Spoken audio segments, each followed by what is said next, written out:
We'll start. A very warm good morning to all of you. आप सबों को मेरा सादर नमस्कार. And it's really a honor for all of us to have, all of you here in this very special intervention that we've started only for chief general managers and executive directors of SAIL. It is Antar Drishti. This is the first session that we have, an interaction session with thought leaders and gurus in their field. So welcome all of you. As we start the program, I would invite Mr. Atanu Mukherjee, Head of Academics MPI, for the welcome address. Thank you, Desi ma'am. And very good morning to all my respected executive directors present over here and the Chief General Manager of Steel Authority of India Limited and my dear friends. So first of all, I like to welcome to these interactive sessions. First time we are launching this interactive session with our expert. We have named it as a Antar Drishti. And this is the first time we are doing, and the series of such interaction we'll be having in the days to come with lot of insightful sessions. So MPI is starting an initiative for providing the insights on subjects that are important for our chief general managers and the executive directors through live interaction with eminent speaker and thought leader who can discuss a subject with the depth and nuances that are meaningful to our senior executive. So this we'll be having a 90 minutes interaction, and today's the eminent speaker Dr. A.K. Balyan sir is with us. So I also like to welcome Dr. A.K. Balyan sir and the team SHRM also. And just a short introduction I like to give regarding Dr. A.K. Balyan. He's an eminent speaker and also a former director of ONGC and MD Petronet LNG, who is a doyen of industry, a highly regarded professional with experience of board level in PSUs and private sector, and a member of many committees at the senior level. So I'm sure that the today's session will be very much interactive and a lot of insights we all can learn from him. And with this hope and wish, once again, I wish you all a very happy learning interactive session. Thank you. Over to Desi. Thank you, Atanu sir. We also have with us Mr. Ashish Kaul, Director SHRM, Public Sector Enterprises. So Ashish sir, first of all, thank you very much for connecting us with Balyan sir. And I invite you to share your perspective and also to present Dr. Balyan to the House. Absolutely. Thank you so much. And hand-folded namaskar to every one of you. Good morning. It is such a pleasure to be talking to all you August people. It's an honor to be associated with Steel Authority of India Limited.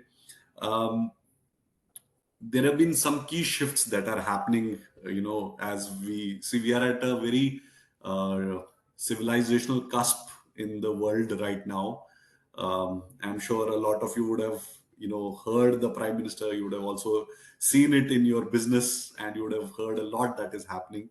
I loved what he said: demography, democracy, and then there is a digital that is, happening along with a diversity. I think what is critical to understand in the new world is there is a lot of a digital shift that is, happening. So I'm adding another D into it.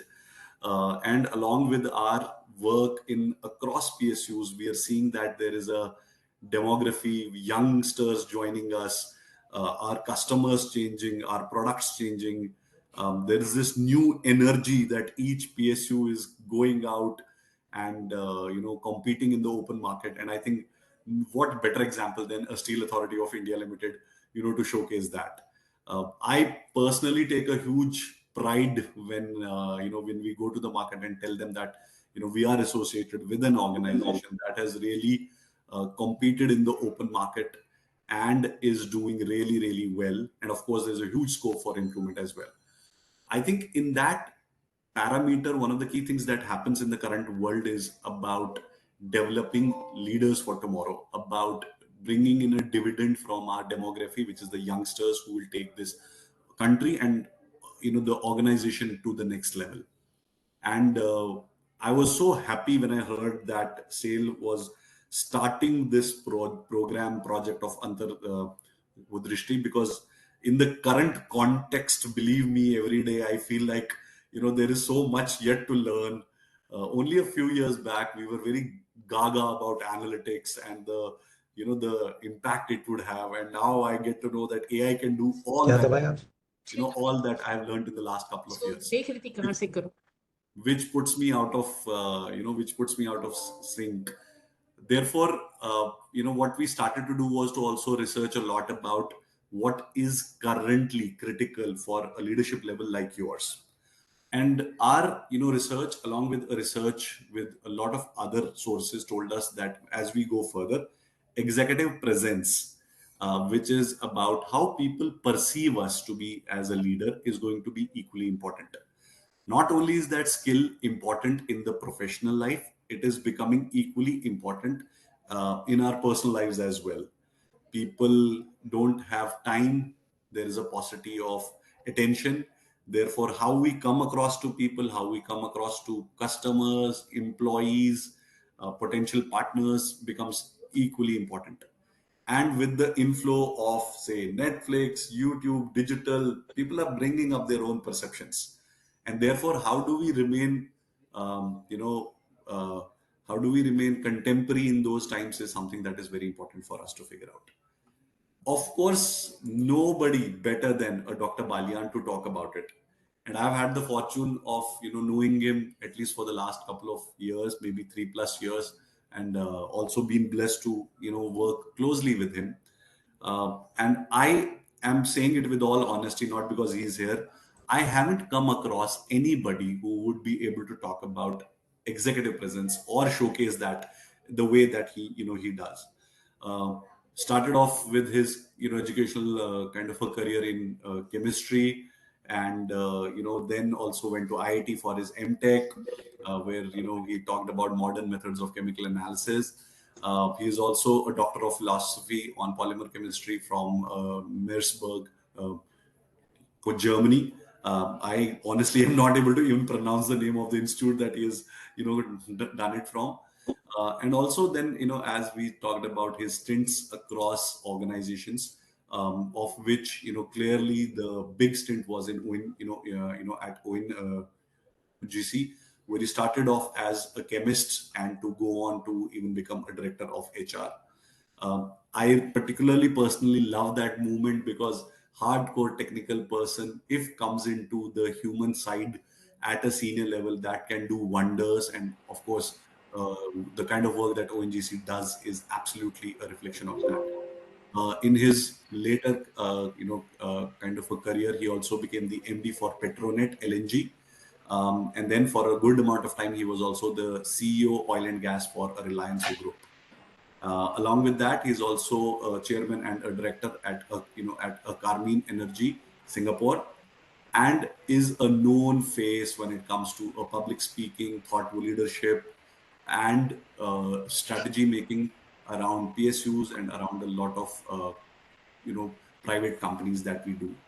I humbly request him, sir, if you could please come up and talk about to all of us and have a discussion of how we can potentially learn the art of executive presence so that going forward we all benefit extremely out of it. Over to you, sir. Thank you, sir. Thank you, sir.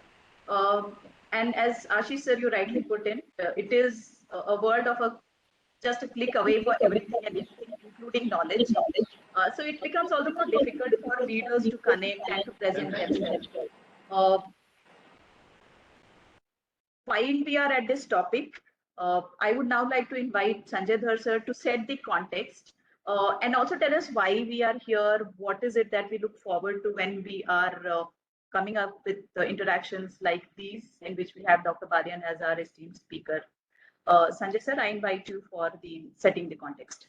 Thank you, Daisy. I have an onerous responsibility. I am standing between you and Dr. Balyan, but I'm just trying to set the context. Let me start off with a word of gratitude to Dr. Balyan for giving his consent, SHRM for getting us connected, and all my executive directors and chief general managers for engaging in this conversation. Antardrishti has been designed as a series of conversations because at the kind of position that you are in and the kind of responsibilities that you have, what you would look forward to is insightful conversations. I mean, and when you're looking at insightful conversations, you're also looking at people who have the wherewithal to have those conversations with you, the expertise, the experience, the insights, the gravitas that will make the conversation, credible. And the basic idea of having Antardrashti is that we trigger a thought process. We ask people to reflect on the nuances of certain aspects which go beyond the routine, what you read in books and stuff like that. And internally process it in terms of figuring out how do we take our game to the next level. And it is these insights that we're looking forward to. And I'm once again grateful to all of you for engaging in this conversation. We'll start this conversation going forward.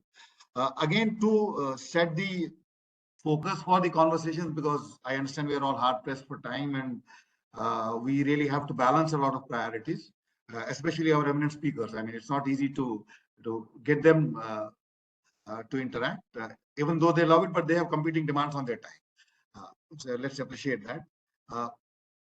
What we are planning to do is have a series of conversations. So Antardrishti is the banner under which we'll have a series of conversations on different topics. We will have them periodically. Roughly, we are planning to have them one every quarter. But as I said, if something very topical and something very relevant for all of us crops up, we will organize it accordingly. Again, the idea is that we will not have a very long interaction. We'll have maybe plan it for 1 hour to 90 minutes because these conversations are basically, triggers for insights. And then we want people to start their own journeys in terms of exploring. And I'm very grateful to Dr. Balyan for helping us get this initiative started, because as I said, we should start strong. So I'm grateful to you, sir, that you have enabled us the wherewithal to start strong with somebody who epitomizes what we are going to discuss today.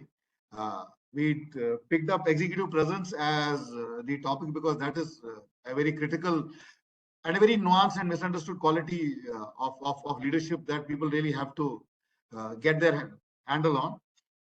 And we thought it would be a good way to start these conversations. So once again, thank you all for coming here and making it possible for us to have this conversation. Thank you very much. Thank you, Sanjay sir. And it is a new initiative for all of us. I'm sure we will be carrying forward this conversation and interaction as Sanjay sir rightly put in. We hope that we'll be giving you the right perspective and understanding on various aspects of leadership. I now invite EDHRD Sir Ashish Chakravarti sir for his opening remarks. Very good morning, all the senior leaders, EDs, chief general managers, and my friends, and of course, Mr. Balyan. We are really looking for this topic, and Mr. Ashish from SHRM. I have nothing to add, basically. Already everything has been told, and I don't want to, because to be very frank, I am also one of you, just desperately waiting to listen talk from Mr. Balyan. Only request is that, see, this Antardrishti, already Sanjay has explained the idea for having this kind of interactions. So my request was that please everybody,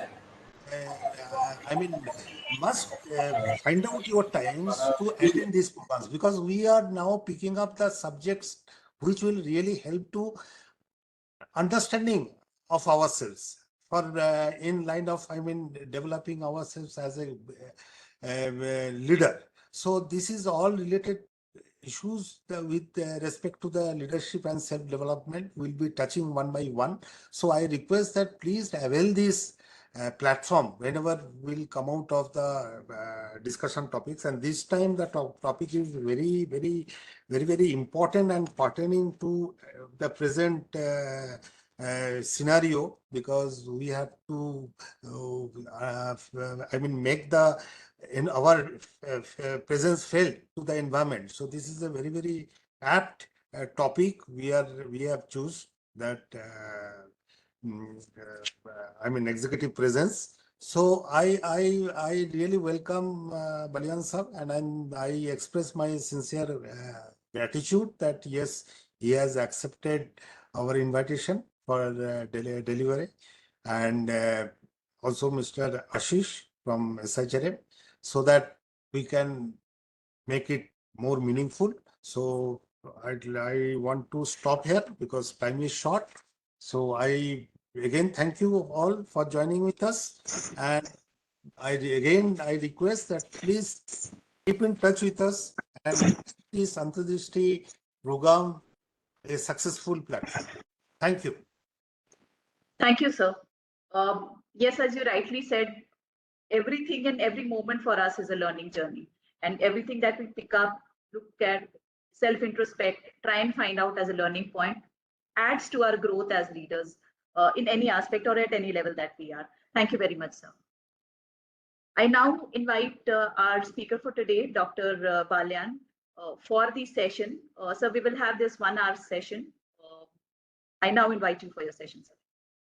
Thank you. Thank you very much, Daisy, Madam Daisy. Thank you, Mr. Mukherjee, Mr. Ashish, Mr. Dar, Mr. Chakrabarti. Thank you very much for kind words.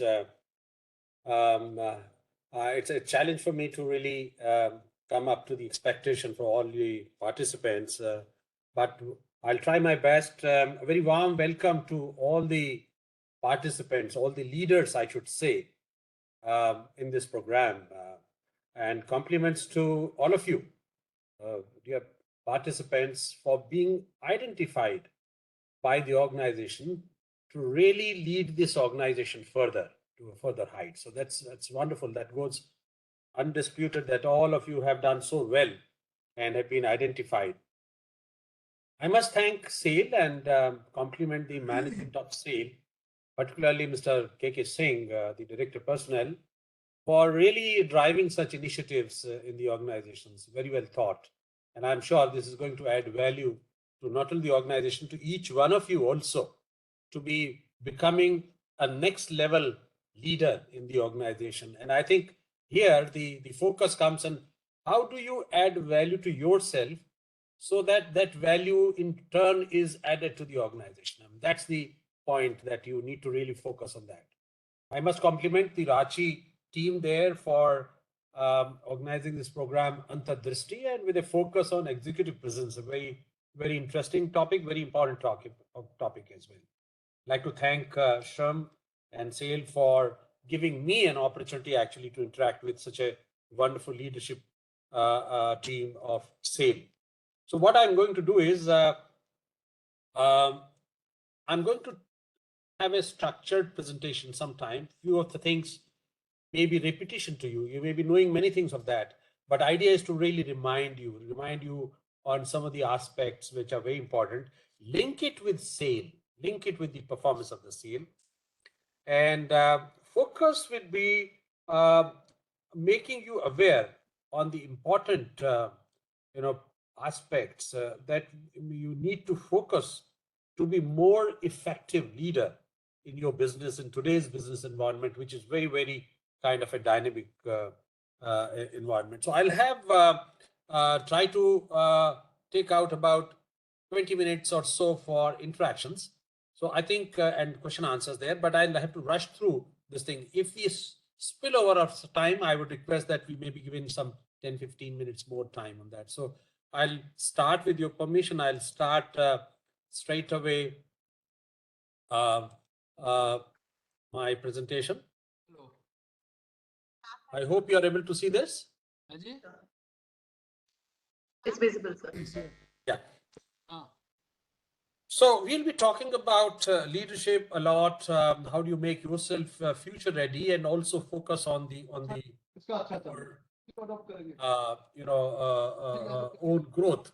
But I think important thing would be to really look at very briefly on the business model, why people are important. A little analysis on sale, a comparative analysis, kind of a SWOT analysis, where sale is there and what can be done. What is the business environment presently, and how leadership is important for that. And in the leadership, a change management is very, very important. How things are changing and what should be done to change the functioning of the organization, and maybe a change in your own way of working as well on that. How do you prepare yourself to be a future ready? That's the aspect of the many things that you need to really develop on that. Developing you as a leader to transition to a next level, actually. And there are a few things on challenges recently. Some of the studies have been done. I see many women participants here in the leadership team. It's great to see you there as a part of the top leadership team of the SAIL. So I always say that, for any organization, it's very important to have three components for a performance, high performance of an organization. One is the hardware of the organization, which is the machine, technology, and all, which any organization can have it. The other is the software part of the organization, which is the decision-making part of that. What are the practices, strategies, system, processes in the organization? And today, you can get best of the technology from the world. You can also learn many things on strategies, decision-making, programs, softwares, everything on that. If these two important aspects are available to any organization, then practically every organization should be having the same performance. When we see steel, for example, we see that there are several companies in the country, but their performance are different. Partly it could be technology, partly it could be worst practices. But I think the most important parameter that is there is the people. People can make the technology work properly. People make decisions to take use the systems, procedures, strategies in the organization to the fullest use of that. So I think the focus comes actually on people who can make an organization to a much higher level, or make it just a mediocre one.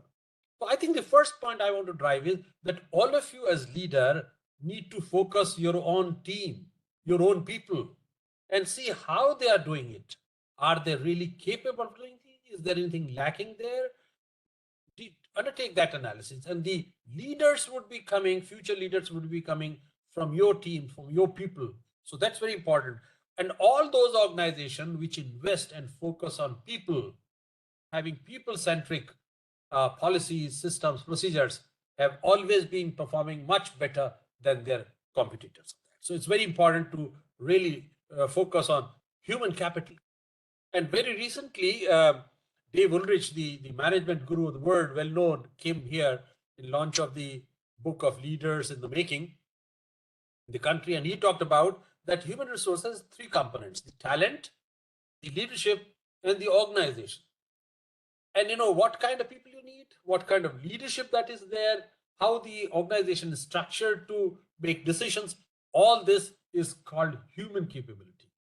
Are you having the same human capability? Are you focusing on your team exactly as what is required? And as the Dave Ulrich has said, if you have the right human capability, nobody can stop you from high performance. So it's very important to really focus on people, developing human capability, looking after talent, developing the leadership, and having the right structure of organization in your team, perhaps. And then only you can really get very high performance. I was looking at the sales vision, and it's a very good vision to be a respected world-class corporation and the leader in Indian steel industry in quality, productivity, profitability, and customer satisfaction. But I have a suggestion here, and I would request Mr. Dhar from the MTI team, that I think this particular leadership team that you are participating in this program are the right people to really debate, discuss whether in the present business environment, this vision needs any modification. Personally, I feel it should be more aspirational. I think undisputed SAIL should be the first top performer steel product producing company in the country, but also in the world, maybe in the first 10 in the world. That's kind of thing I would put it as aspirational. So they may debate on this, and then you could have perhaps also a mission. How do you really develop a roadmap to achieve that? So I think that's the kind of thing I would, there's some point in time, if you have time, I'll be happy to be part of that in case you have that opportunity. But I think have a debate on this. What SAIL wants to be in next 10 years time. Develop that vision, develop that mission and roadmap. How do you achieve that? And I think that's the way you should be doing. And this leadership team that is there, I think is very competent to really debate and develop that kind of vision. I'm very happy that you have a credo, which gives you how do you want to achieve this? How do you want to work that? Very good. And you should develop your roadmap and future mission based on these credo. I had just looked at the SWOT analysis of SAIL. When it comes to strength, you have economy of scale, you have strong financials, you have the opportunity strength of backward forward integration, you have value-added products, very good on that. But the weaknesses, you are not able to utilize your capital the way you want it for growth. Non-availability of raw material sometimes is a big issue. But then you need to also diversify into other areas which can add value to the organization. Opportunities are there. You can perhaps look at the strategic vision on the acquisition part of that. Expected rise in domestic steel consumption is definitely a good positive thing that are coming and provide you a good market there. Not only here, there, but also globally. If you see, automotive industry is really adding value for the demand growth in the steel. So you have a great opportunity there, going beyond the country as well. But then threats are competition. They've been there. Competition has always been there. But now you need to really address the competition in a different way, not the way it was done 5 years, 10 years back here. Also, there is a threat that the regulatory framework may change, but fine. But you have to really adjust to that thing. That would be a level playing field for everyone. But price volatility of raw materials and products is an issue. You need to really work on it. How do you really do that? So I think based on that SWOT analysis, I just wanted to move ahead to really see world gives you a full opportunity. The biggest steel producer is China. We are, to my mind, are perhaps the second with 124 million tons totally. But I think there is a lot of demand, a lot of growth opportunities. And India and SAIL particularly can really grab this opportunity going beyond India as well. So that I see as a great opportunity for all of you to develop your strategies in your field. What can you do to add value to SAIL's aspiration to become a global leader, targeting being one of the 10 top steel producers in the world? I think that's the kind of thing I see it. And I think I like to convey that that's what you should be working with that. Just for comparison for another company in the country, if you see, I don't accept easily that why SAIL should be second to them. You have all the opportunities, all the kind of capabilities. You have no constraint as such on that. I think you need to really critically examine and develop a strategy as to how you can beat the all steel producers in the country and be number one. And that I think should be the target to achieve in next maybe 4 or 5 years time on that. And if you see the key risks, work on that. Dependence on external sources of coking oil, coal. How do you address that? This is a problem for others as well.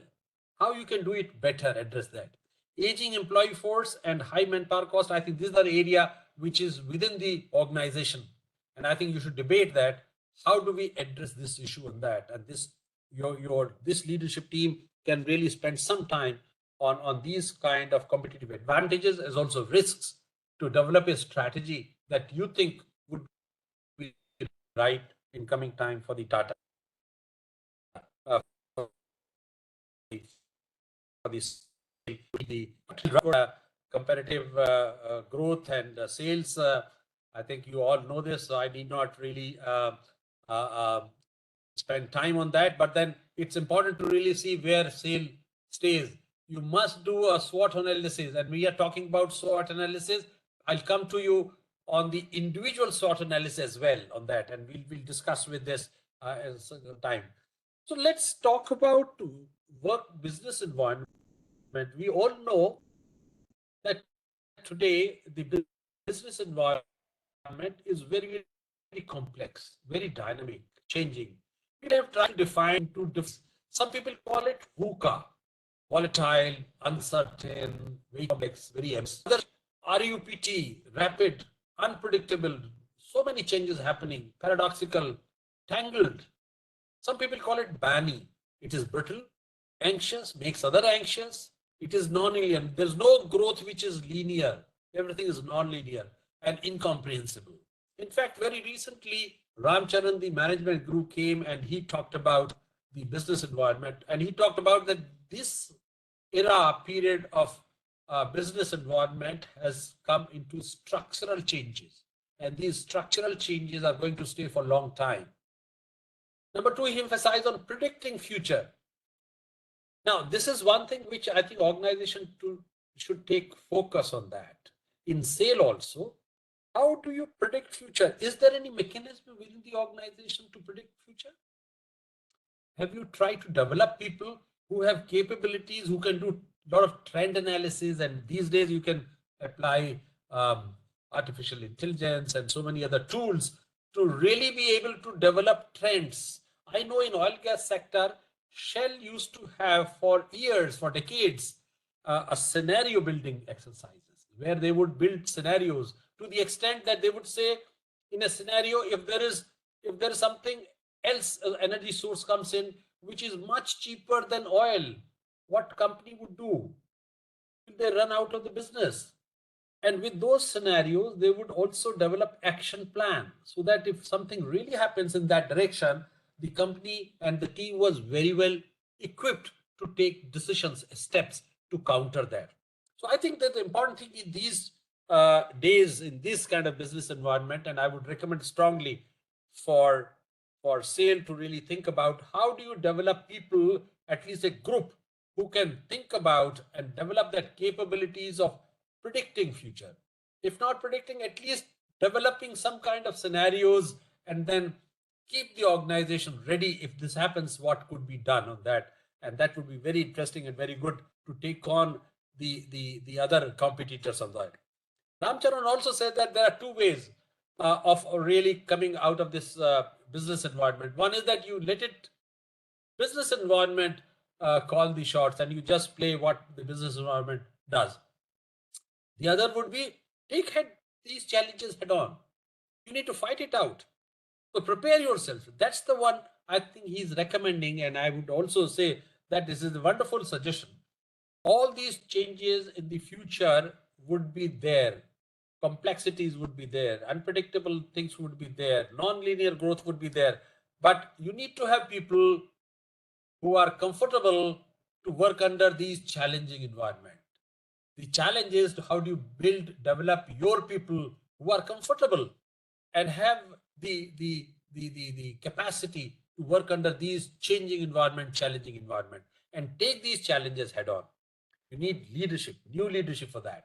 And I think the focus is now, how do you develop leadership to deal with this kind of business environment? And let me tell you and share with you that for the last almost 1 decade, there was an exercise to identify what are the major challenges the companies, organizations are facing worldwide. Leadership has always been one of the top 5, 6 challenges that the organizations are facing. So I think the important thing is that, and I'm happy that SAIL is focusing on developing new leadership on that. And I think that's the way the organization should really work and deal with these challenges. We'll talk about leadership now. Well, we all know that leadership is very, very important for growth, success, and performance of organization. And effective and strong leadership in organizations If you see the history of SAIL or any organization, there have been phases where you have had effective and strong leadership, and those phases have given some growth spurt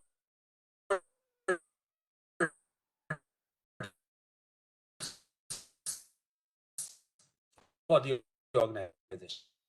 So therefore, it's very important.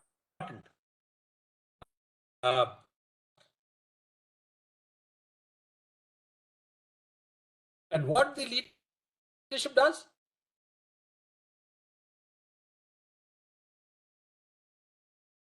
is very, very important. Said the effective leadership. What are the competencies that one should focus on? Effective leadership. I just picked up 5 of them. There are 8. These are the most important ones. Emotional intelligence, employee engagement. How do you keep people engaged? Negotiate, talk to people outside the organization. You would have all very senior people. I'm sure you have noticed the way your organization has changed. Your work style, organization style has changed. Change is always there. The only difference is that these days the change is very rapid, and therefore it has become very important today for all leaders, and therefore very important for all of you, that you anticipate change and bring about those changes in the organization very systematically and become a change champion. That's what is expected of the leaders today. We'll talk about this. So when we talk about change management, it's a dynamic world. Changes are happening all around, actually. New way of working. And we had the pandemic and the problem there that has added new dimension for the changes, with the way of working. Work style has changed, leadership styles have changed.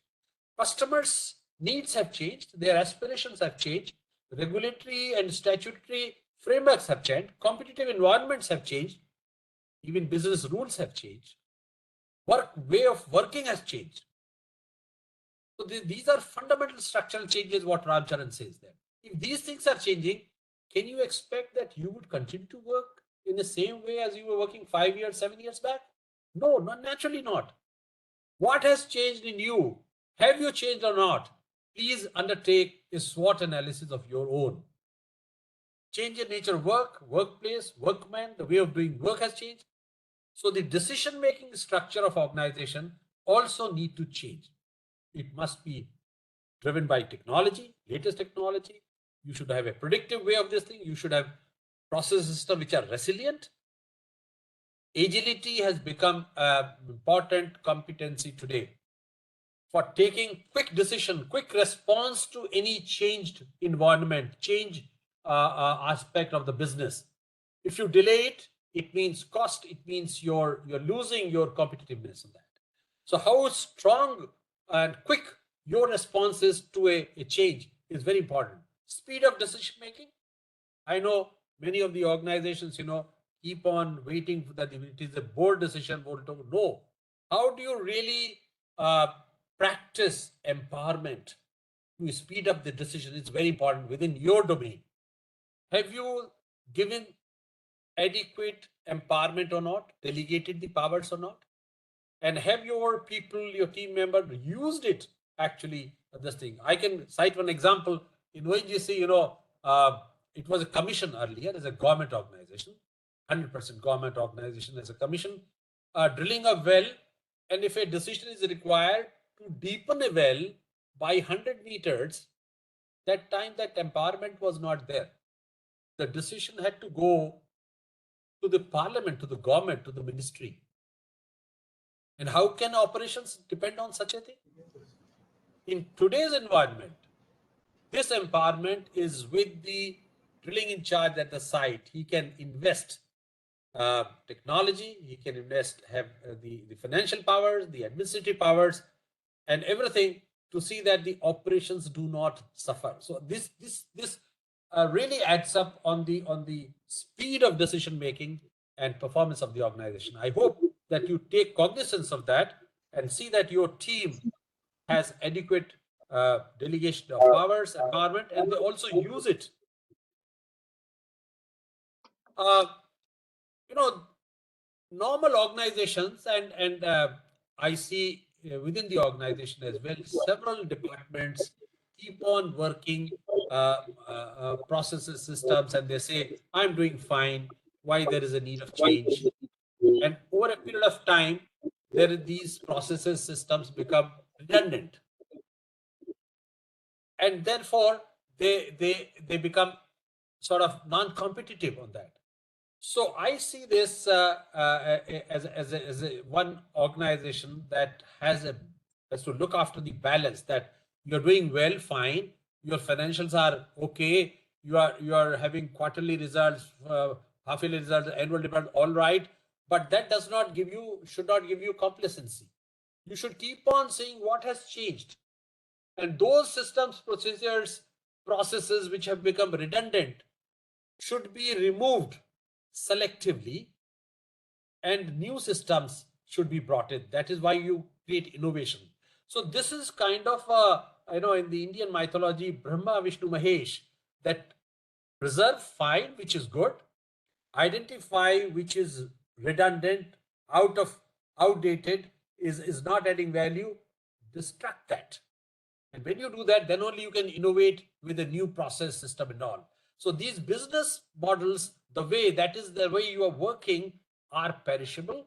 They do not last in the present work environment. In just about 2-3 years' time, that things would change. So have you ever taken a call to really look at what has changed within your domain? Please undertake this exercise. It's very, very important. This would bring about efficiency in your organizations. And we have several, worldwide examples on organizations who were leaders, just because they were very happy they're doing well, did not make changes, actually vanished after a few years of time. So it's very important to make constant changes and have a balance of all the aspects of the three boxes here. For example, if you see, less than 12% Fortune 500 companies in 1955, they managed to figure in the list in 2017. What happened to the remaining 88%? They all vanished. They could not compete. Various reasons. Maybe some of them were technology, but then most of them that they could not compete, change their systems, procedures to be becoming competitive on that. There is a prediction now that half of the S&P 500 companies will be replaced by 2026. This is a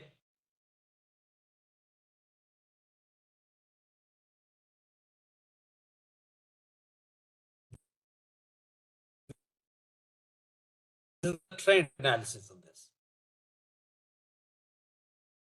30 years to today, by 2026, it is expected to be just about 14 years' time. They will not be able to survive. So they need to change. What is all changing environment? They need to change themselves on that. So the lack of focus on growth strategy and vision for the future have been attributed as the main issues why companies are falling down in their performance. So there should be focus on deliberate reinventing the business model. You must keep on debating on that and identify the strategic drivers or reasons of their impact on the existing business model. Actually, and I feel that your team of the executive directors and chief general managers really can bring about a critical analysis for SAIL as to how what all need to be changed to make SAIL more competitive and perform the other competitors of that. So I think the important point is to create a mechanism of predicting change capture the early signs of a storm? There's always some indications there. It depends upon how the organization is able to capture those, indicators of change. Identify strategic business drivers. There may be 10 different important aspects, parameters that drive the business, but what are the strategic ones? Identify those and focus on those. Make changes, modifications in this and business model and implement quickly. Agility comes in here. Apply strong leadership vision and commitment to process. And always, vision should be the focus for all this thing. And when I see and talk about change, I also mean that all of you should also analyze what you need to change in your work style. That's very important. Let's talk about what are the organizations. Many organizations keep on debating, analyzing, to be ready. Future ready means in that complex scenario that is going to happen and is already happening on this. So how do they distinguish themselves? There's a recent study by McKinsey, which has come up with the analysis that why they are different. The three important aspects, characteristics of the future ready organization. They can compete with any organization.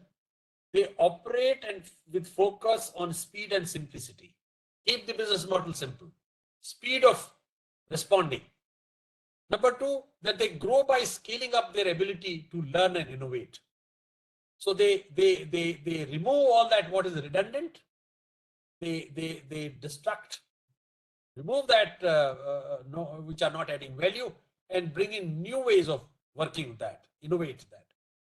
And they also are known that they know what they are and what they stand for. Their main focus, what they stand for, they have clarity on this. And the same study has brought out that there are 9 business and HR parameters that makes an organization future ready. I would like that all of you really give thought to this, that if these 9 parameters, like purpose of the company, what is the purpose of the company? What is the culture of the company? How do you take decisions? What is this structure all right in your domain for taking decisions? Have you got the right talent? Is your learning organization? Learning, it never ends actually. Learning right up to the CEO level, it never ends. So is it a learning organization? Is it a digital platform? Today, it's very important to compete with others, And also we must say that we cannot operate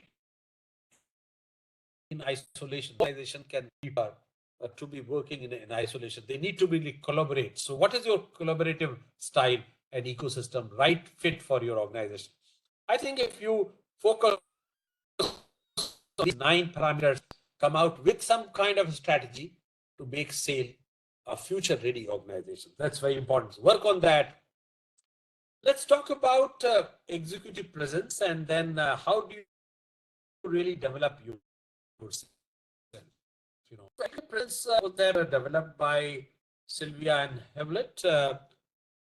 She is the president, CEO of Consulting. It's a HR initiative of executive presence. So what is it? Define this is a need to inspire confidence. So I think very important, all of you, please see, are you inspiring confidence in your subordinates? And that you are a leader that they want to follow. Inspiring confidence among peers. And also in the seniors, that you are the right man to really achieve the performance of that. So that's the kind of executive presence we need from all of you. Make a difference. And in the same study, in fact, Sylvia has written some 3-4 books on that. And although there are several aspects we discussed, 4 aspects, but in the book, there are 3 major aspects, pillars, to be having an excellent executive presence. Number 1, gravitas. It is some purity and confidence that you exude in your development. And this you can cultivate your skill. You develop your confidence, you develop your personality. And we must see all the three pillars in the same way together. Communication skill.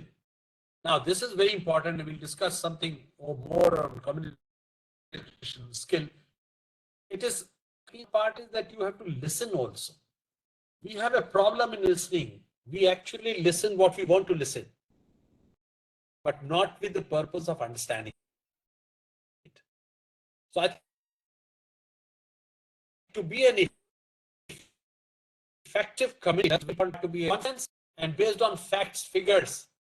If it is checked, if it is not based on fact and figures, nobody is going to really believe you there. And then you need to be an excellent listener.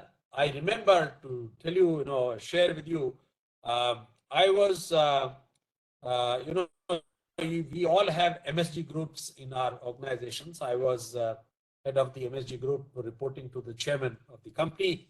And there were several CEOs which came and met our, chairman. And I strictly remember one of the international leading company CEO came and met our chairman after that, and I facilitated his meeting and all. After that, he came out of the meeting and thanked me for arranging the meeting, and he said, "Oh, your chairman is a great listener." I was surprised that time, but I debated on that, and we came to know that if you don't listen properly, you don't understand, and then you cannot really respond. It's very important to be an excellent listener. Develop that quality in you. Third aspect is the appearance. Appearance is how do you present yourself at work? It's not just your dressing, sense, but it should not be a distraction to others. It should be in sync with the culture of the organization. And so when you have all the three, I think then you have the executive presence that the organization really is looking for. It's very important. Take a SWOT analysis of yourself and see where you stand on that. And we'll discuss a few more points going beyond these three pillars. Articulate your vision and ideas clearly. So very important aspect of the executive presence is the communication. Are you confident of communicating? Do you understand what you want to communicate? Time. You always are short of time. Can you communicate in that limited time the best idea that you have on that? Can you operate effectively in stressful situations? You will have to in the coming time. You must know, you undertake a SWOT analysis, and we'll come slowly on that. You must take SWOT analysis. And here, when you undertake these SWOT analysis, you need to be very honest. You need to be very honest with you to be able to analyze yourself so that you can improve yourself. How people perceive you is very important. And every one of you, let me share with you, you are a brand. When you talk about brand, it's not just the brand of a biscuit brand or a detergent brand, which are international brands. Each one of you is a brand. And we'll discuss a few things on that. And how you are brand, we are going to discuss this shortly of this. Use your body language. It's very important when you negotiate, when you talk, you are in the front of your stakeholders within the organization, outside the organization.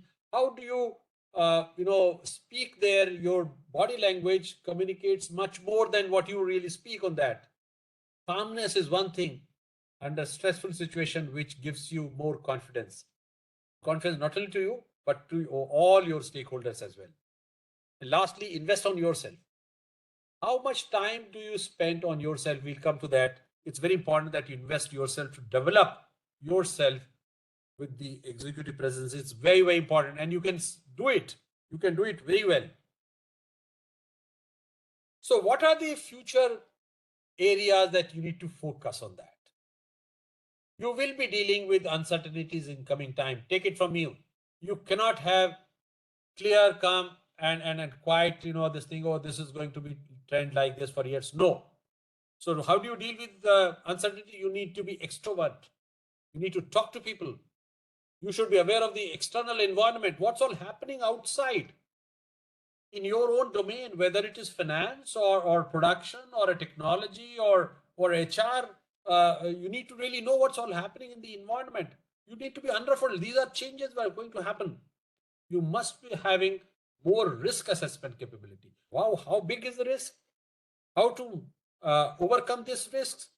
Develop that capability. That's very important. So this is one thing that is required for your future leadership development. Have that executive presence on that. You will have to manage complex teams. It's not going to be a smooth, simple team. You will have different people, and this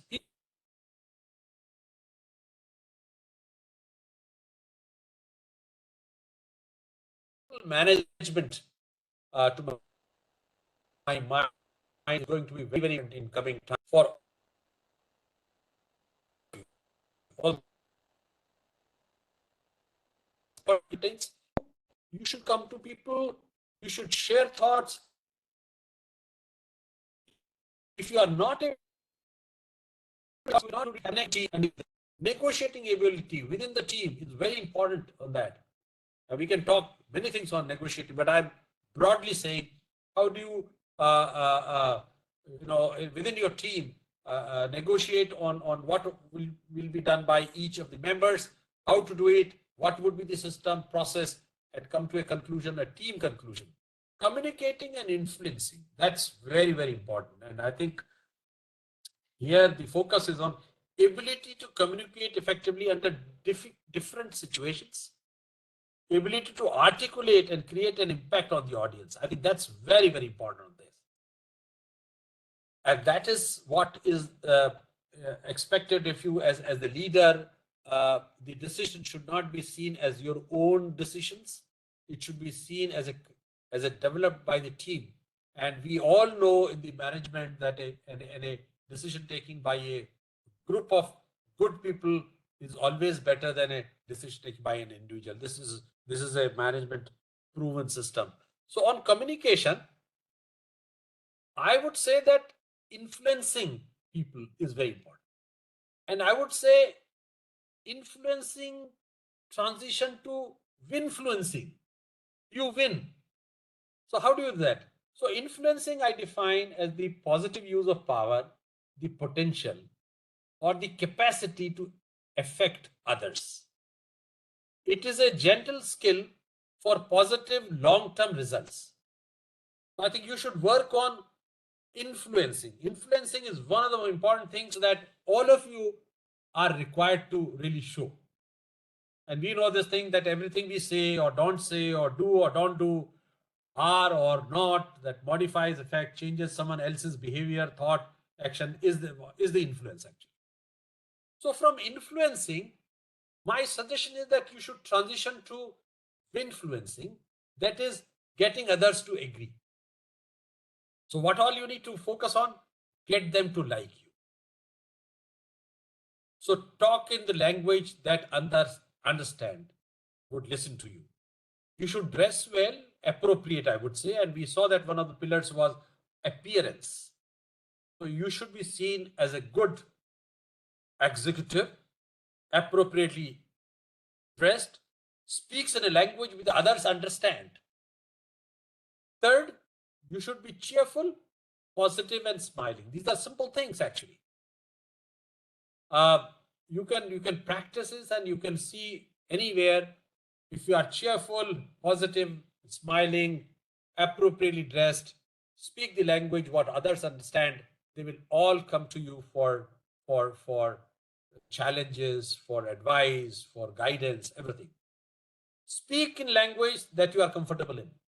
It's very important. I have had difficulties in speaking, for example, in pure Hindi. But I see speakers so effective in Hindi, speaking in Hindi or any regional language. The idea is to communicate. If you have an audience which understands more regional language, speak in that if you can do that. If your audience or your team members are comfortable with Hindi or English, but speak in language or a mixed one, which you are comfortable, because you need to communicate many things. Offer a listening ear to others' interests and problems. You have to listen to them.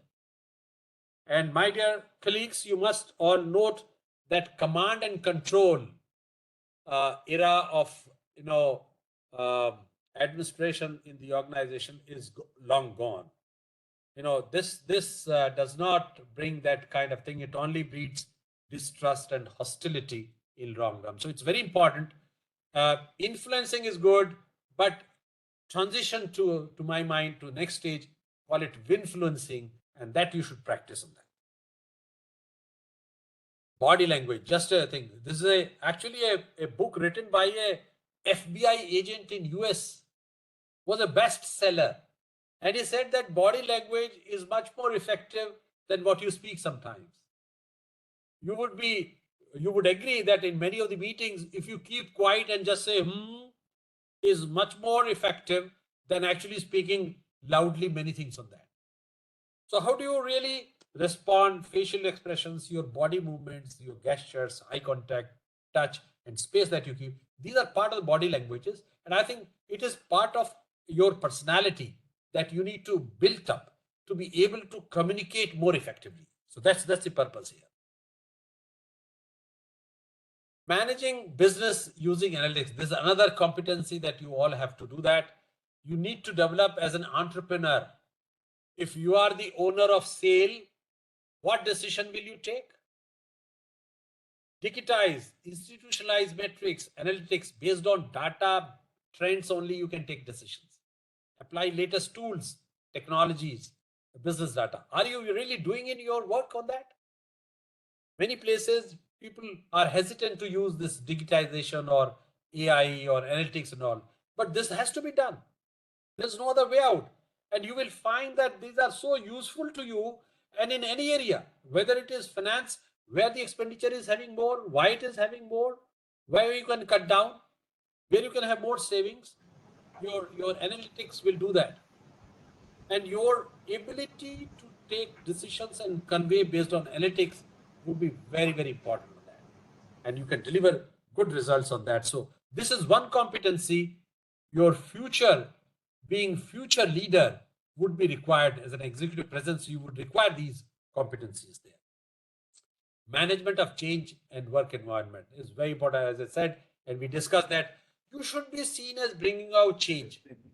Analyze what is outdated, what is now redundant. Do that and bring about a change, and that adapt that and reward those people who really bring about change efficiencies in the organization. It's a very important leadership competency which you cannot undermine. This has to be probably the top priority for all of you on this. Capability to understand dynamics and performance of strategy, and unless you must understand the business of the organization, and I'm sure this all of you are aware of that.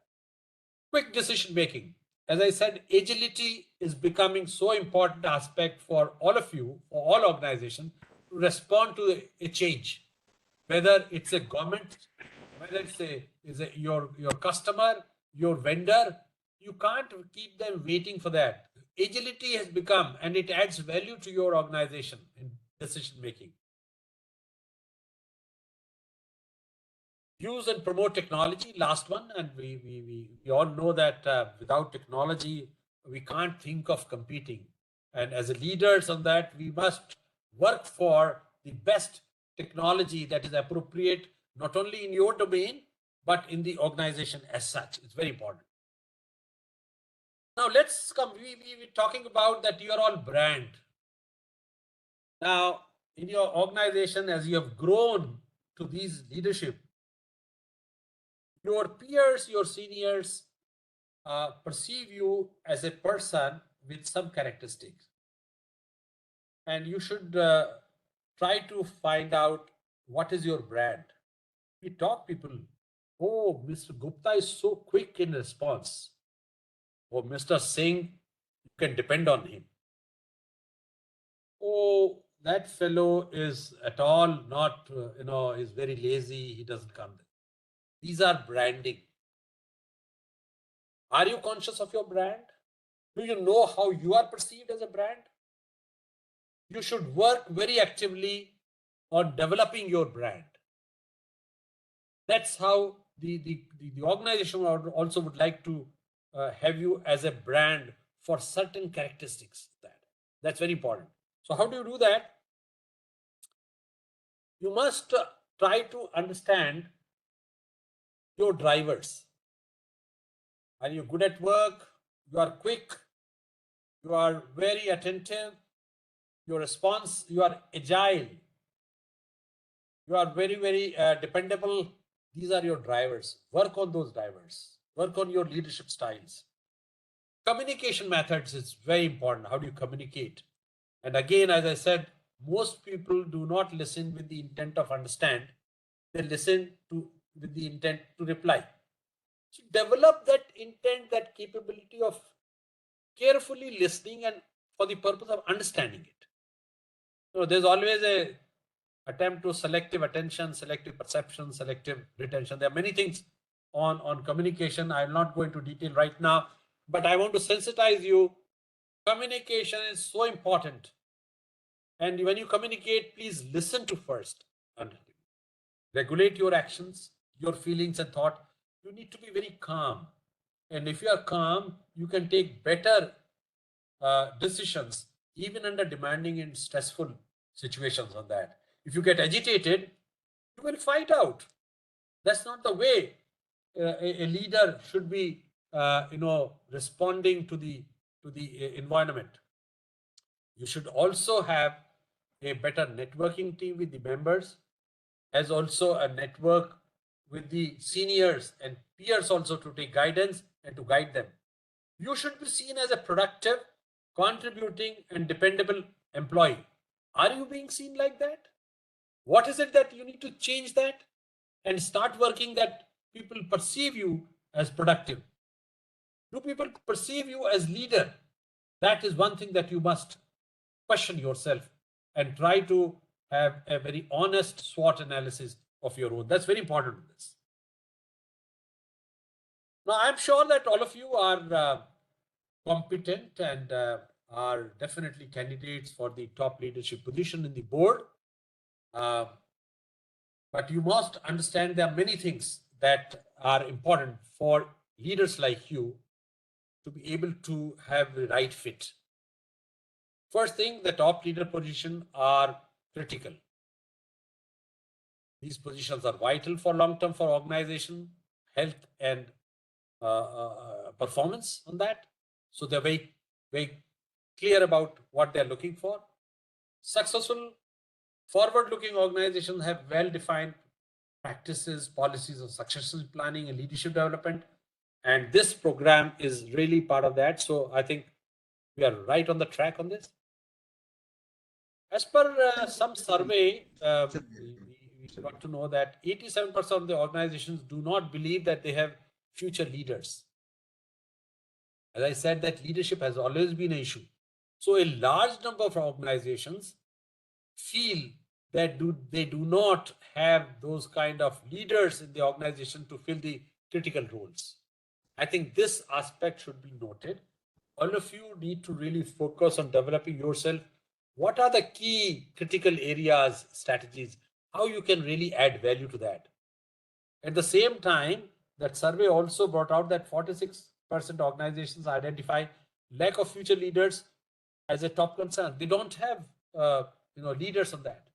So I'm very happy that SAIL is really working on leaders, but then you should be conscious of that. For the top leadership, the requirements are different, they're critical, they're vital, and are you ready for that? There are some organizations' expectations that you should all meet that. Companies are highly selective in choosing executives for top leadership. The competition is fierce. You all should know this. They need people with proven expertise. There is no time for training there. You have to prove your performance and that act head on, running for the growth of the organization. Companies seek people with specific skills, particularly like financial and legal. They're very important from the ESG point of view, environment governance point of view on that. These are the important aspects which I feel you need to really take note of that. And companies have significant expectation from top leadership to give priority for succession planning, crisis management, and capability acquisition on that. So these are the areas which an organization has an expectation. Are you meeting those expectations? Please undertake a SWOT analysis. Continuing with that, you must understand that organizations spend great amount of effort, money, and time for developing people and identifying the right fit for the leadership positions. Undertake again a SWOT analysis. Are you fit for that top positions or not? That you should and for developing that, you should understand company's products, main competitors, health of the business, and larger industry in which the company operates. You need to have that wider perspective, that horizon of that. You should understand how consumers view the competitors. Do you have a global perception of that? How is the global competition that? Regulatory and tax regimes, talent management, and what the company requires. These are the things the organization expects from you for the top leadership positions on that. Very often we have seen that when the people grow in the organization, there is a tendency that they keep on growing as a functional experts. And they forget that for the next leadership position, the many strategic managerial capabilities are more important than your functional aspects or knowledge. So I think the people should grow with a balance of the approach that as you grow in the organization, your strategic managerial capabilities are more important. And you should grow those capabilities. Functionally, you have done very well. And you still have those capabilities of that. This aspect, many organizations, I've seen many senior people forget. And I won't hesitate in saying that in many organizations, when people become director on the board, they still start functioning as a general manager on the operational issues. That's not expected from them. They are expected to add on a strategic value in decision making, how you can add value to the overall functioning of the, not on the functional aspect of that. So I think this is very important. This is a stumbling block. And I think all of you, I like to sensitize, develop more on the organization's expectation, that is on strategic managerial capabilities in your area and overall on the business of the organization. And what we see normally, lack of experience in the managing external responsibilities and relationship. How do you manage with the stakeholders outside the organization? Lack of a perspective on managing the creative corporate brand reputation perception of the media analyst. Are you ready to talk to media? Are you ready to answer the probing question of the media on the organization?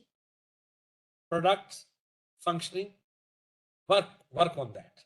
That is what is expected of you. Lack of skills and fluency in communicating with the external audiences. You'll find that on all competencies, communication is becoming one of the most important things. And communication is not just talking. Communication is two ways. Listen and then communicate in the language that the other stakeholders understand very clearly. Speak, communicate on basis on the data and the overall performance data on this. Lack of experience in strategic management, divestment, acquisition, corporate governance. These are the areas I think you need to develop and be confident on this. Then you have the complete executive presence and ready for taking up the top leadership position in your organization. You should ask a question yourself. As I said, you are a leader. And one of the expectations of the organization is that you develop more leaders. Are you doing that? You should ask questions. How are the people you lead, they are doing? Are they doing all right? Are they learning? Do they visit customers or stakeholders within the organization, outside the organization? Are they capable of managing conflicts and initiate a change This has become redundant. Big change this thing. Are they doing or not? Are they growing and being promoted? Ask this question. Is it because of you? Is their performance better because of your interest in and in dedication to their development? Please ask this question. They are very important. As a leader, you are expected to develop more leaders on that. This is a kind of a SWOT analysis you should do. It's very important for all of you to really focus on that. How can you prepare yourself for the leadership position? You need to be visible. Visible means doing relevant work. Build your personal and professional brand, as I said. You should be seen as a performing, producing good results executive. You have the capability of leading a team and building a great team. You have a capability of building a great network of personal network with the top leadership, as also peers and seniors on that. You need to be relevant. You are engaging, you are still learning. You are engaging yourself in learning, whether it's courses or just staying update or current affairs or world business, what's all happening in your sector. And you are also learning what about what can go wrong. These are some of the aspects I think you should focus on. How do you prepare, have that executive presence for next leadership positions? There are few challenges. I'm happy that there are women here. I'd like to share some of the challenges as per the McKinsey study, very recent. In fact, it was last year's, this thing, 21-22 study. And women need to really work on that. They have these microaggressions when people express surprise at their language skills and capability and comment. Why should they comment on that if they are equally performing on this? The burnout, this kind of experience is more in women compared to men. It's almost double there. Why it should be there? Actually, we should challenge that. Limited leadership. Why we see that lesser number of women in that? I think we need to really see that their performance is equal and why they should get equal opportunity to that. This is the study that has brought out a very interesting fact that women are often hired and promoted based on their past accomplishments, and men are hired, promoted based on future potential. I mean, this I think is a perception that need to change. Why not women are hired based on their potential, future potential? I think these are the things which need to change, and I'm sure SAIL will look into this study recommendations in that. Even some other things like on the financial support is when we compare to men and women get less. They have either actually more balancing responsibilities, personal and professional commitments. There is always a fear of failure. Why you should have a failure? I think this is women should overcome this thing. This has no reason. Gender inequality, I think it's our patriarchal system, but I think it is fast changing. I'm sure SAIL is working with that. Timidity should never be seen as a weakness. This is a kind of a normally understood in the business environment. So I think we should work on that the women are not really they don't experience these kind of challenges. And I think this is a good study by Forbes and McKinsey, which I think should be shared with the women. And I'm sure they will equally do well and overcome all these challenges. Lastly, I would say that all of you are leaders, undisputed leaders. You need to really work on further how do you develop yourself more leadership compared to what you are right now. So what all you need to do to prepare for the leadership transition to a top leadership position? Build a pocket of greatness on agility, on productive work on certain strategy development, use of best technology, some pocket of greatness you should develop on your this thing. Get the right people in the key seats in your team. If you have the right people, then your performance, the team's performance will be very high. Individually, you should double the questions to statement ratio. Statements don't add much value. Questions add. So you must double your questions, what you have been doing so far, to a statement. Ask questions. Your team should ask more questions. Confront brutal facts, not opinions. Opinions, fine, okay. But then if you need to work on facts, that's how leadership develops on that. You can't talk without facts. Your talk, your communication must be factual. Therefore, you must develop a capability of using factual data on this. Set your personal vision aligned to lifetime core values. Very important for an individual. I would sort of take honesty as my one core value. I would be very disciplined. I'll take my core value. I would be first to come up with my suggestion on how to increase production is my core value. I'll keep on improvement in production as core value. Take your personal vision, align it with your core values and purpose. This will help you to align your work functioning with the organization. What is your personal passion? Find your personal passion and have a drive on that and focus it on that. Also, I would suggest each one of you personally make a list of just about 2-3 points that I will stop doing these things henceforth. This will help you. I'll not criticize. I'll come time. I'll network this thing. Do your list that I would stop doing this thing and I will start doing these 3 things. I think this will help you be focused on your passion, on your liking on this, and be more effective, more productive on this thing.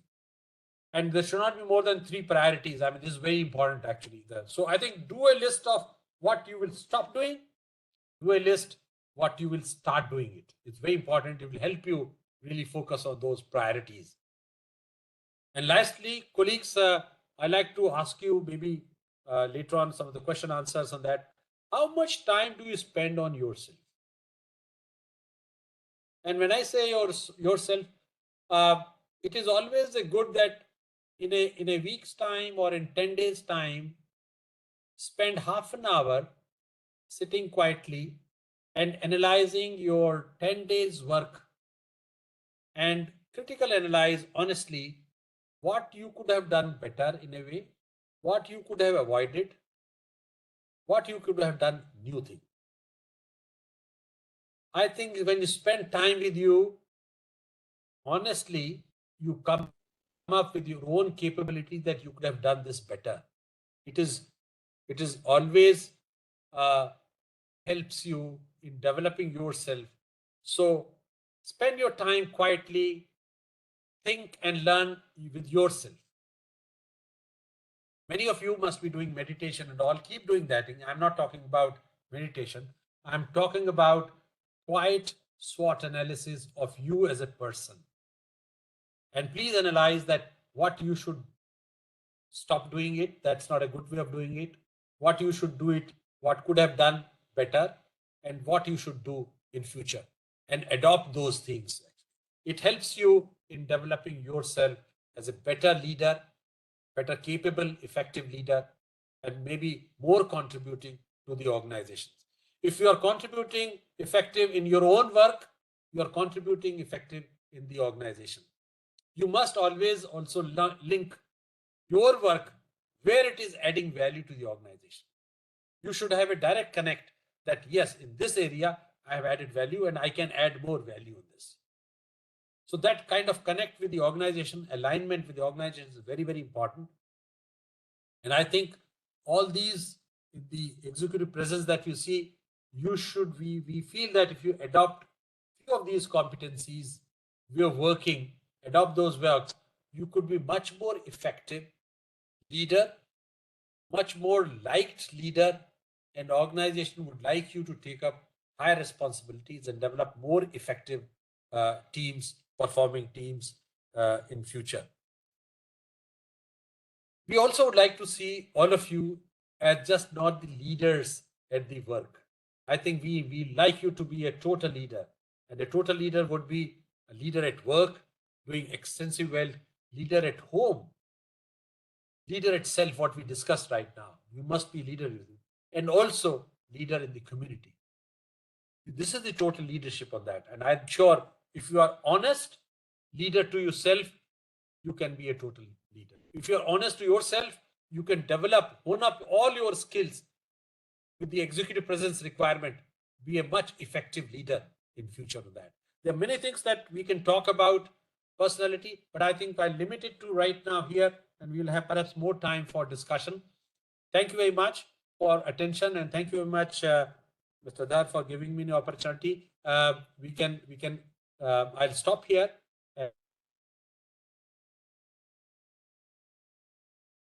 Thank you, sir. And I open the house for the Q&A round. So we have 10 minutes of question and answer with Dr. Balyan. Good afternoon, Dr. Balyan. This is Subrat, CGM from RSP. It was really hurting to listen from you. And you will appreciate that the way SAIL has performed in the market scenario, and as a public sector undertaking, we are competing with the private players.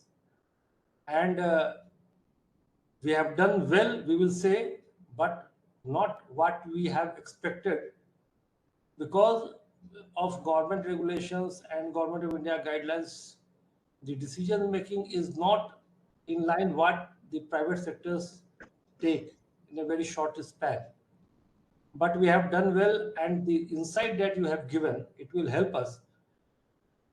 But if you compare, you have shown this slide with the Tatas, the SAIL, how it is performing. You will see we can't compete with Tata because the EBITDA margin, if you compete on that scale, just because of being a government sector in the public sector enterprise, we are bound by the Government of India decisions, like we are not being able to import from border sharing countries right now, but our competitors are doing. And I tell you that SAIL as an organization is spending more than 500 crores extra per year just because of this guideline. And but still we are competing in the open market with no government support. It is just because we have got a very good leadership, and our decision making, I will say it is fast, but not as fast that we expect. It was very nice listening to you, sir. Thank you. Thank you very much. But I think what you need to really keep on focus is that keep trying. You know, how do you really make your board decision more agile, speed of your decision making. Also, I think I'll give you an example of ONGC again, or Petronet. Many of the decisions of board can be done very, very quickly. That's one thing. But then implementation of that takes longer time. See, that aspect need to be really seen when the decisions are taken, but how do you really implement that?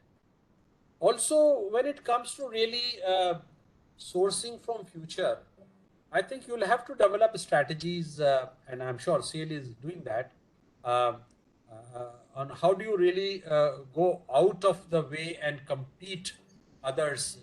Maybe you have an opportunity to really move out of the country as well. I mean, this aspect to my mind has not been examined by SAIL.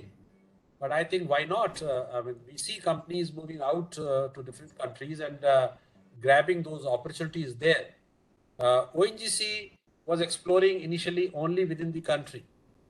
But then through their ONGC Videsh Limited, they are into 16 countries, and today they produce oil and gas.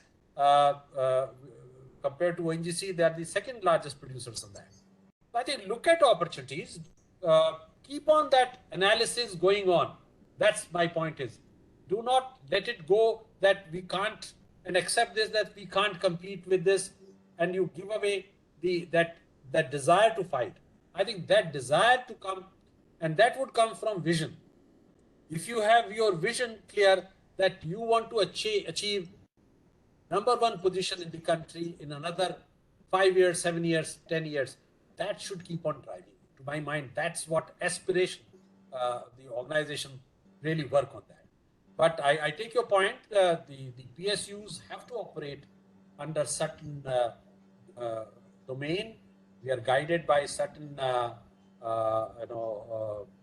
regulations which are not applicable on the private sectors. But I would not like to take the entirely the kind of a protection of these regulations. I think the PSEs in many of the sectors have gone, in spite of these restrictions or regulations that are on PSEs only, they are able to outperform the private sector. So look at those, how you can do that. Keep on working on that, and I'm sure in coming years, SAIL would really achieve much higher performance. Thank you. I think we need to focus on our area of control. That is what आप बोलना चाह रहे थे, isn't it? Yes, I think first is that all of you have to first, at this position as chief general manager and executive directors, you are business leaders. If you are in finance or HR, fine. But then you are a business leader. Your language with this thing should be of business language. If you can equally drive certain businesses in the organization. So the functional aspect is fine, you're doing this function, but you are a business leader. That mindset should be there. And all of you could be picked up to drive any other business. So I think from that perspective, all of you should have that mindset that you are a business leader, irrespective that you are doing a particular function right now, but you need to develop yourself into that. You can be put at a position in the board and you are expected to drive that. But that mindset should be there right now. That's right. Yes, Dr. Balyan, we have SAIL as a whole is also evolving organically. And just like you were saying that ONGC Videsh is there, right now we have begun exploring coal from Mozambique. So it is also, we are exploring that way. And there are many verticals that we are exploring, so that the other verticals from where we can make profit can be explored and can be explored and made successful. No, that's great. I think I subscribe to that. I'm not really expert on the SAIL, steel and other this thing, but I do understand your strategic strength is in terms of producing different types of steels. So the volume of steel is important. And when I see globally, China produces such a huge quantity of steel, not for their own consumption. It produces maybe more than 50% goes for the world. And they have producing facilities outside as well on that. I think the SAIL, to my mind, strategically need to really take decision. Why can't they go outside, close to your mines there, instead of bringing there, produce steel there? Maybe the cost production would be there, and maybe different grades of steel.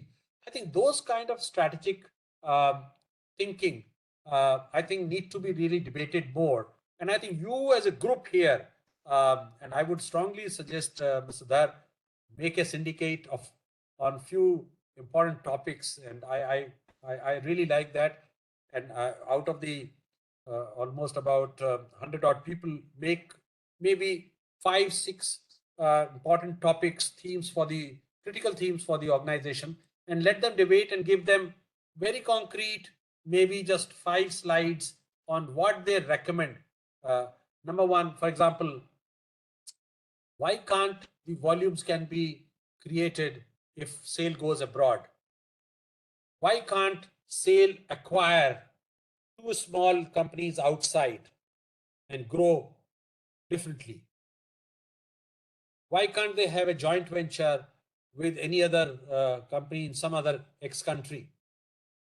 Create volumes, create that you are on the top 10 of the world on that. So some kind of a strategic thinking on that. I think that kind of debating would be useful. Number 2, I think one group should work on predicting what's going to happen after 5 years, 7 years, 10 years. The changes that you are experiencing or can come, develop those scenarios that would help the organization to think strategically and make alignments in line with and be more prepared compared to their competitors, So I think these kind of things would help on strategic thinking on that. That's my suggestion. Any other question? Yes, sir. I am DL Moitra, CGM Environment from Vilai Steel Plant, sir. Sir, Yes, please. So I have one question. Just you have mentioned about speed of taking decisions. How Yes. fast that impacts our day-to-day process. Yes. So, sir, in the view of fierce competitions around that, as compared with our private players in steel markets, we are lagging. This is our in every contractual decision, financial decision, procurement decisions, everywhere, sir, we are somewhat slow. How would you suggest anything how to cope up with this? I think you need to really look at your empowerment first. I mean, what we need to perhaps a good way to look at the organization would be that identify key positions in the organization. Key positions which are critical for the growth of organization. It can be in production, procurement, finance, HR, or any other corporate function of that. These key positions must be empowered appropriately. Now, today's procurement, many of the procurement, there is a reverse auctioning and all those kind of things on digital platform. You can't take decisions. You have to decide then and there. So unless you have people empowered to take decisions, that speed will not come. So I think look at the structure of the organization, create those key positions. There could be level 1 key officers, executives. There could be level 2 key executives. That's what we created in ONGC also. Level 1 was empowered. Today's level 1 officer in ONGC is having more powers than what chairman had some 40 years back. So I think you need to develop that structure, level 1, level 2, key functions, and empower them and give them this thing. Create committees, functional committees that can take decisions. Like I'll tell you an example at the country level. Whenever ONGC through ONGC Videsh Limited wanted to buy oil and gas field outside, those decisions would come to an empowered committee of secretaries. And they had to take decision then and there. Yes. So how do you take decisions? They were empowered. And so similarly, create empowered committees within the organization with appropriate functions and give them empowerment. Then you can expect the decisions, quick decisions on that. So I think relook at the structure and creating key executives, appropriate empowerment. I think that would definitely help in the speedy decision making. Thank you, sir. Thank you very much, sir. And I'm sure you've put in a lot of food for thought for all of us. You started off with the larger perspective on where we are and where we can go, and linking it to how we as leaders can leverage our own strengths and work on the areas that can help us be more influential and impactful for the larger benefit of the organization. Thank you, Dr. Balyan. I would request Sanjay sir to summarize the entire session that we've had so far before we close the session for today. Thank you, Rezi. Thank you once again, Dr. Balyan, for a very thought-provoking and insightful interaction. A lot of food for thought for us, a lot of food for thought for all of us to further dwell upon. I'd like to just highlight some of the key points that are, triggers for further exploration for us. You helped us appreciate the larger context in terms of the kind of dynamic and complex environment that we are operating in by, again, reiterating that issue of VUCA and RUPT and BANI, when you said, rapid, unpredictable, paradoxical, and tangled environment, or the brittle, anxious, non-linear, and incomprehensible environment. I mean, these are intimidating words, but that is the reality of our environment. And in this kind of context, inspiring confidence in our people becomes much more critical, and the relevance of executive presence becomes much more important. You helped us to understand the larger context within which executive presence really operates, which is our understanding of the domain, and you gave us a lot of inputs on the domain within which we are operating. The context in terms of the kind of changes that we are undergoing, and our own awareness of our own self. How well do we know ourselves?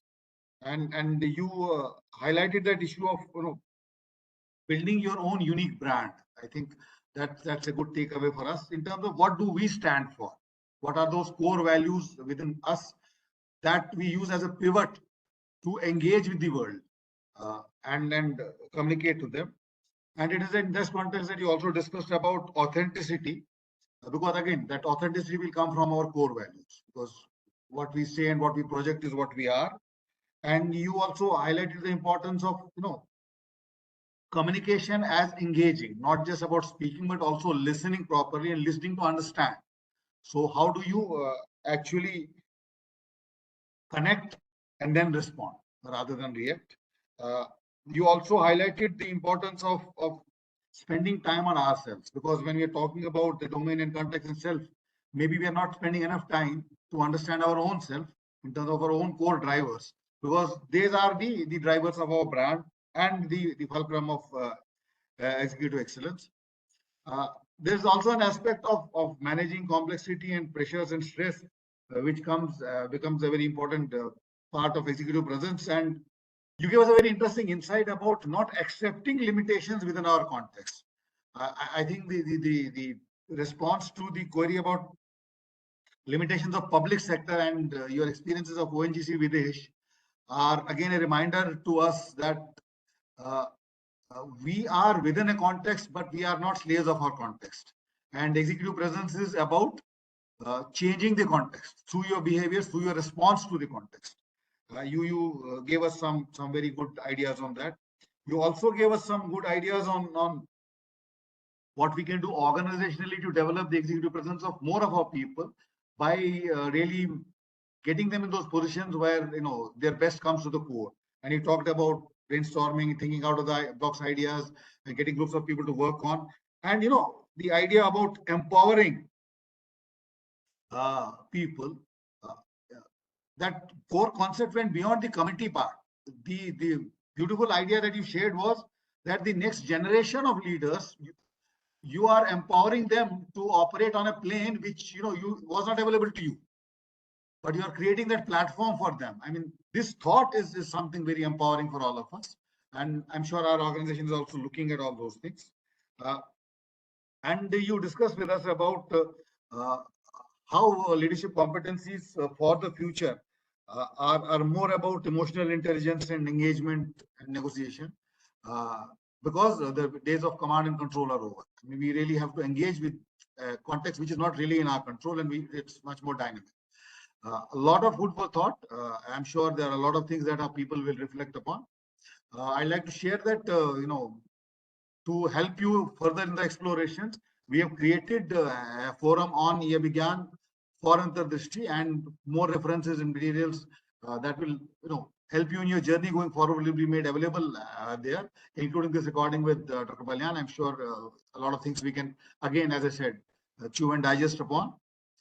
Once again, I'd like to thank you, sir, and thank everybody for their patient listening. Thank you, Sanjay. Just wanted to share one more thing. Nothing stops you from experimenting something new, whether you are in finance or HR or production or procurement, anything. The scope is great. I was remembering that recently we had this concept of Agniveers recruitment in the country. I was reminded that in 2007-8, I recruited for 4-year term regular people, 4-year term in Gujarat, about 1,000 people there. There was no policy. We created a policy because I like that SAIL also might need similar policies. You are perhaps one of the largest manpower company in the country. So how do you really keep people who are good at work, but then on a contract? The rules, regulations now permit. That time it was not permitted, but still I created that, and it was for like field operations only. So think about different policies, create new systems, new procedure which add value to the organization. Within that, so do not be bogged down. Do experimentation within your domain, and you can do really wonders in that. Thank you very much for all the opportunity. We'll be happy to be of any help later on with the people. Dr. Balyan, I just want to make a request that we want more engagement with you with NTI. I'll be talking to you. That is please. My pleasure. It is always great to interact with senior people from a great organization like SAIL. Thank you for the opportunity. Thank you very much. Thank you. Thank you, Dr. Balyan. Thank you, EDHRD, Ashish Chakravarti, sir. Sanjay, sir, thank you very much for being there and guiding the entire initiative that you've just started. Thank you, Ashish Kaul, sir, from SHRM.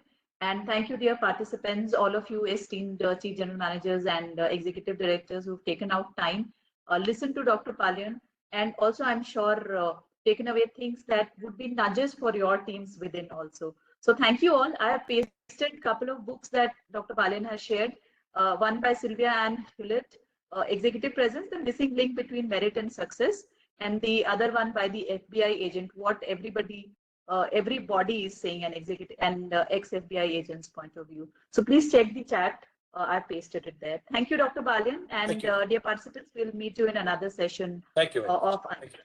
Thank you. Thank you, sir. Thank you, everybody.